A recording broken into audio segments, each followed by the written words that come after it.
महाराज जी, जो संस्था है महाराज जी की, उसमें प्रमुख रूप से गीता में ही फोकस किया गया ज़्यादातर, जितना हमको जानकारी है। ये सुबोधानंद फाउंडेशन की बात कर रहे हैं जी। अच्छा, और आप भी गीता पे फोकस करते हैं। हाँ। गीता पे अर्जुन सीधे भगवान से ये कहते हैं कि मुझे ये कुछ नहीं चाहिए। और यहाँ तक कि अब परोक्ष मतलब सीधे नहीं कहते, मुझे नहीं पता, आप बताएंगे उस चीज़ को।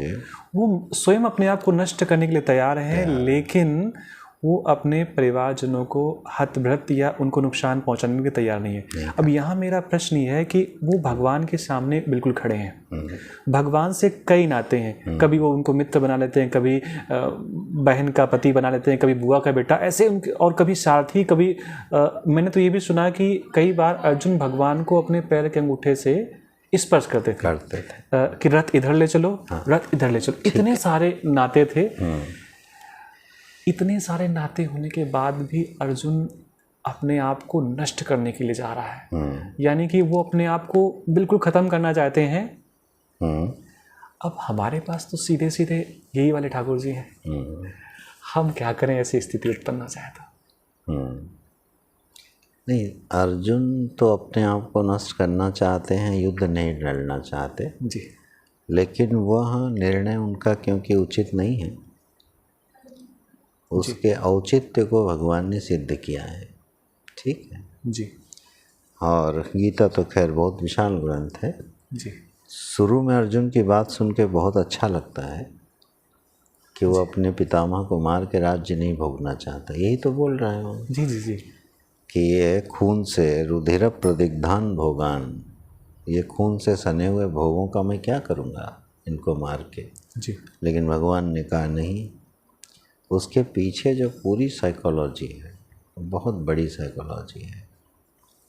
उसका बस छोटा सा एग्जाम्पल ये है, थोड़ी देर के लिए मान लीजिए वह रथ जो भगवान ने दोनों सेनाओं के मध्य में खड़ा किया, जी। जब अर्जुन ने आदेश दिया रथम स्थापयामि अच्युत, मैं देखना चाहता हूँ कि मुझे किससे लड़ना है, भगवान ने रथ भीष्म पितामह और द्रोणाचार्य के सामने खड़ा कर दिया जाके। अगर यही रथ दुर्योधन के सामने, दुशासन के सामने खड़ा होता तो ये बात ना कहते, तो गीता ही नहीं उतरती, ये बात होती नहीं, युद्ध शुरू हो जाता। वो जानबूझ करके भगवान ने जानबूझ के वहाँ खड़ा किया। अर्जुन की बुद्धि को परिष्कृत करके उनको निमित्त बना के मानवता को एक संदेश देने के लिए। अच्छा, अब ये युद्ध क्या है?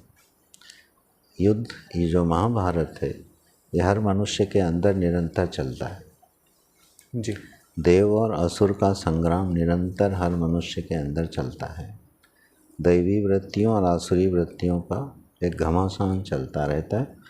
हर व्यक्ति युद्ध में है जी। और बाहर का जगत भी युद्ध से कम नहीं है।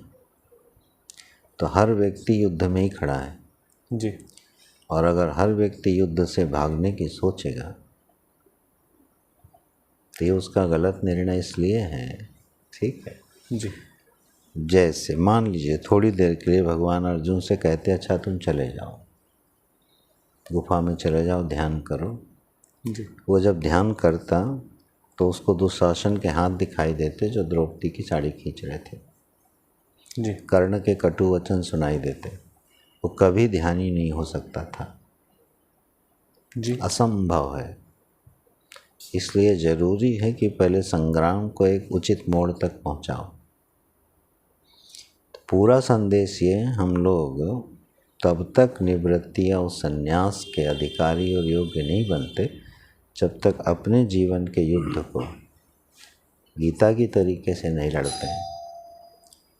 ये संदेश देने के लिए भगवान ने पृष्ठभूमि खड़ी की। यानी कि गीता का प्रत्येक श्लोक अर्जुन का तो बहाना है, हमारे लिए, आपके लिए बिल्कुल बहाना है। अर्जुन को तो ऐसे ही मतलब एक किसको सुनाया जाए, शायद यही कारण था। लेकिन ये मानवता का क्या मतलब सबसे बड़ा ग्रंथ है फिर तो, ऐसी बात यही हुआ। स्वयं भगवान भाष्यकार शंकराचार्य जी ने अपने भाष्य में जब लिखा है तो उसमें लिखा है अर्जुनम निमित्तीकृत्य भगवान आहा। निमित्त बना करके भगवान ने अर्जुन को निमित्त बना के बात कही, सबके लिए। सबके लिए कही।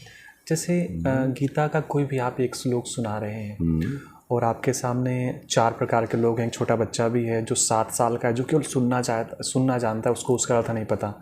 एक स्त्री भी है जिसका गोद में छोटा सा बच्चा है। एक वृद्ध व्यक्ति भी है। एक ऐसी स्त्री भी है जिसका विवाह नहीं हो रहा और वो उसकी विवाह की उम्र है, और आप श्लोक एक ही सुना रहे हैं।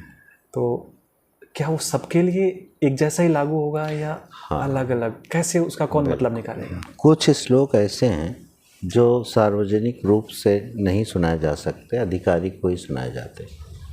कुछ श्लोक ऐसे हैं जी, जो बहुत उच्चतम दार्शनिक धरातल को अभिव्यक्त करते हैं। वहाँ बच्चे बूढ़े स्त्री से मतलब नहीं है, किसकी बुद्धि कितनी परिष्कृत है।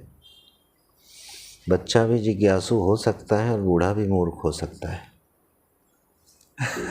ठीक है। तो जी, ये जी। कोई ज़रूरी नहीं है कि बच्चे बूढ़े का है, देखा जाता है कि किसकी बुद्धि परिष्कृत कितनी है। फिर सुनाने वाले की एक जिम्मेदारी होती है जी, जी।